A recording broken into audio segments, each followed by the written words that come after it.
Good morning. जैसे कि आप लोग जानते हैं कि आज हम लोग 59 क्लास में पहुंच चुके हैं। हमारा चैनल का नाम है सीखो स्पोकन इंग्लिश। इस पे आप जाकर अपने टेंस को भी मजबूत कर सकते हैं। अभी हमारा टेंस चल रहा। तो पिछले वीडियो में हम लोग आप लोगों को पास्ट कंटिन्यूअस टेंस के बारे में बताए थे। आज हम लोग 59 क्लास में पास्ट परफेक्ट टेंस के बारे में पढ़ेंगे। पास्ट में ही परफेक्ट टेंस के बारे में पढ़ेंगे। चलिए देखिए, let's see past perfect tense कैसे होता है, कैसे बनाए जाते हैं।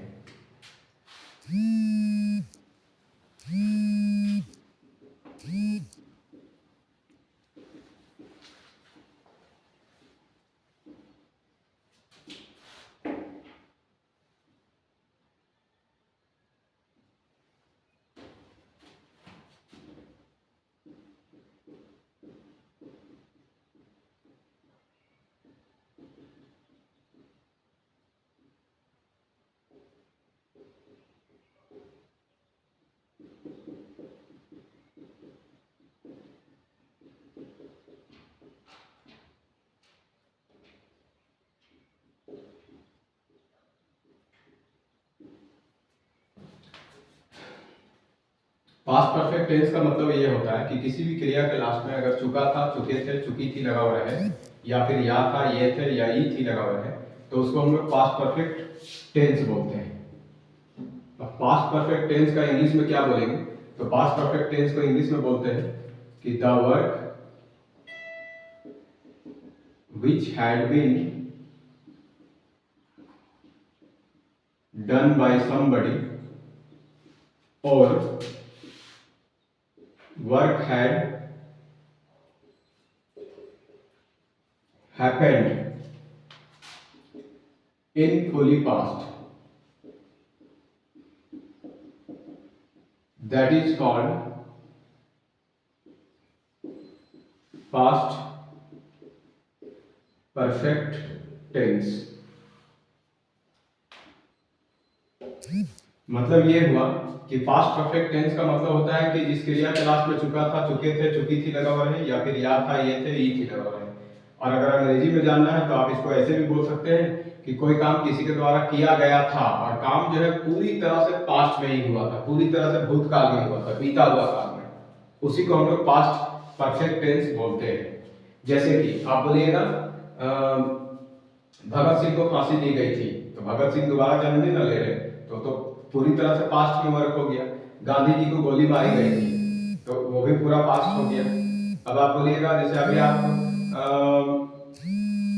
बीए में पढ़ रहे हैं, तो 5 क्लास के बारे में कुछ बोलिएगा, तो आप बोलिएगा मैं 5वीं में स्कूल नहीं जा रहा था। ठीक है। अब आप बोलिएगा कुछ और भी पुराना बात बोलिएगा कि मेरा दोस्त रांची में काम कर चुका था, पहले कर चुका था, अभी दिल्ली में रहता है। तो कोई भी पुराना काम के बारे में बोलना होगा, बीता हुआ काम के बारे में बोलना होगा, भूतकाल के बारे में बोलना होगा, पूरी तरह से पास्ट में, तो आपको पास्ट परफेक्ट टेंस उसमें मदद करेगी। अब पास्ट परफेक्ट टेंस को बनाते कैसे हैं, चलिए उस पर देखते हैं। पॉजिटिव में जाइएगा, subject plus had plus verb 3, उसके बाद ऑब्जेक्ट। मैंने आपको कई बार बोला है कि वर्ब 2 वर्ब 3 आपको याद करना होगा। अब देखिए वर्ब 3 का काम करने आ गया यहाँ पे। अब हर चीज में वर्ब 3 लगेगा। नेगेटिव में जाइएगा, सब्जेक्ट प्लस हैड, उसके बाद नॉट, फिर वर्ब 3, फिर ऑब्जेक्ट। इंट्रोगेटिव में जाइएगा, हैड, फिर सब्जेक्ट, फिर वर्ब 3, फिर ऑब्जेक्ट, फिर एक क्वेश्चन मार्क। WH में जाइएगा, पहले WH, फिर हैड, फिर सब्जेक्ट, फिर वर्ब 3, फिर ऑब्जेक्ट, फिर एक क्वेश्चन मार्क। तो इस तरह से पॉजिटिव से WH तक बनाए जाते हैं। अब इसमें किसी के साथ भी कुछ भी लग सकता है, केवल वर्ब 3 का ध्यान रखना है। कुछ पास्ट टाइम को भी इसमें यूज कर सकते हैं। बार बार मैं आपको पास्ट टाइम बता रहा हूँ ताकि पास्ट टाइम में आप फंसे नहीं। जैसे आप बिफोर, अगो या लेटर का प्रयोग आप कर सकते हैं। इसका मतलब होता है के पहले। ऐसे कुछ और भी पास्ट टाइम होता है, जैसे just a couple of month ago, just a couple of year ago, just a couple of second अगो। ठीक है, just a couple of month before. ऐसे ऐसे करके बहुत सारा एग्जांपल बन सकते हैं जो आपको आने वाले समय में बताया जाएगा। एक बार मैं आपको पास्ट टाइम के बारे में पूरा डिटेल से बताऊंगा नेक्स्ट क्लासेस में। अभी फिलहाल देखिए इसका एग्जांपल। जैसे आप बोलिएगा मैं कल खाना खा चुका था। मैं कल खाना खा चुका था। आप बार बार बोल रहे थे कि खाओ खाओ, लेकिन मैं खा चुका था। तो आई हैड। अब खाने को हम लोग बोलते हैं ईट। ईट का वर्ब फ्री हो जाता है ईटेन। तो आई हैड ईटेन फूड। कब? तो यस्टरडे। अब जैसे आप बोलिएगा, बात करते हैं। भगत सिंह को फांसी दी गई थी। तो इसमें भी आप यूज कर सकते हैं Bhagat Singh had hang. Hang का मतलब होता है फांसी देना। हैंग का मतलब फांसी देना, और हैंग उसका वर्ब फ्री हो गया। अब आप बोलिएगा,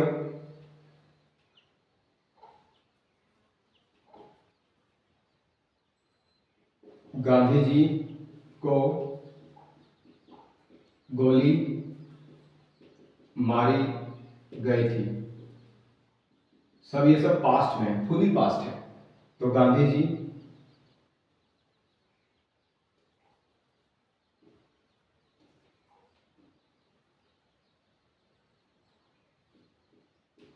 Gandhi ji had shooted. Shoot का मतलब गोली मारना। अब इसका वर्ब थ्री में हम लोग बनाएंगे डायरेक्ट शूटेड। शूटेड, कोई इसमें कुछ जोड़ने का मतलब नहीं, सिर्फ डायरेक्ट बनाएंगे। अब आप बोलिएगा, पहले आप क्या किए थे? तो what had you done before. इस टाइप से आप पॉजिटिव से WS तक पास्ट परफेक्ट टेंस के बारे में बता सकते हैं। इस पे कई तरह का एग्जांपल बनेगा। जैसे my friend had lived in Ranchi before 10 years. मेरा दोस्त 5 साल पहले रांची में था, मतलब रांची में रह चुका था। या फिर आप बोलिएगा, कल मैं आपको कॉल किया था। I had called you yesterday.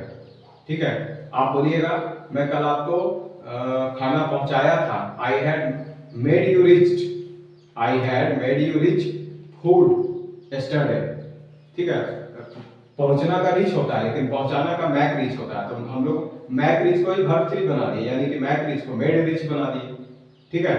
अब आप बोलिएगा, कल बहुत आंधी तूफान या कल वर्षा आई थी। तो यस्टरडे रेन हैड कम। कम का वर्ब थ्री कम ही होता है। ठीक है। मैं पहले बहुत पैसा कमाया था। तो before I had earn a lot of money. Earn का मतलब कमाना। अब अर्न का वर्ब थ्री अर्न हो जाता है, EARNT। तो इस तरह से वर्ब थ्री आपको याद रखना होगा। गो का गोन, कम का कम, सीट का सीट। ठीक है। टॉक का टॉक, डिस्कस का डिस्कस्ड। ठीक है। लाइक का लाइक्ड, प्ले का प्लेड, उसके बाद कंप्लीट का कंप्लीटेड, सजेस्ट का सजेस्टेड, एडवाइस का एडवाइस्ड। जैसे डॉक्टर मुझे पहले सलाह दे चुके थे कि ज़्यादा काम मत करो। तो before my doctors had advised me don't do more work. लेकिन मैं उनके सजेशन को नहीं माना, but I didn't understand their suggestion and I do more work so that I was just ill. इसलिए मैं आज बीमार था। तो इस तरह का सेंटेंस आप बहुत तरह के इसमें बना सकते हैं पास्ट परफेक्ट टेंस में। आप पास्ट परफेक्ट टेंस बीता हुआ काल में जितना भी भूतकाल में वर्ड हो उसको बनाने के लिए। तो इसको प्रैक्टिस करिए और इसमें कई तरह का सेंटेंस बनाइए। अब नेक्स्ट क्लास में इसके आगे बताएंगे हम कि पास्ट परफेक्ट के आगे का काम क्या करना है। ठीक है। तब तक के लिए इस चैनल को लाइक और सब्सक्राइब करते रहिए।